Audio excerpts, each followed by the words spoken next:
Painting a full watercolor sheet. Preparation. My subject, Appleton Farm with cows. First I go to the site, and take pictures, making sketches, plein air, painting, maybe even buying some things at the farm. Second, go home and I drop the photos into Photoshop. These are two photos that I chose to work with: the barn and the cows. I place the cows in front of the barn in Photoshop in layers. And then I check compositional styles under the crop tool. I also want to make the cows take on a glow from the left, as I did in a previous painting of my dog, as I see here.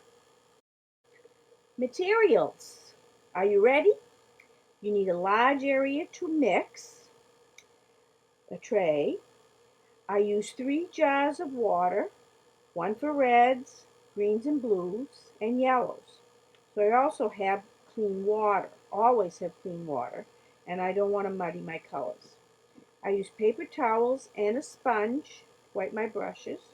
I have a spray mist bottle to keep my washes wet, and I use an array of brushes, rounds and flats, and my printout. I line up my color study, my white paper, on a grid to make sure that my bonnet isn't leaning. I've always done this. And I always do a color study. Some smaller ones for when I'm doing half sheets, and this time I'm doing a larger one for the full sheet. So this is a half sheet. After completing my color study, especially when I'm doing a full sheet, I might photo it again and put it back into Photoshop. Look at it again, evaluate it, make mental changes, and then I would begin my full sheet.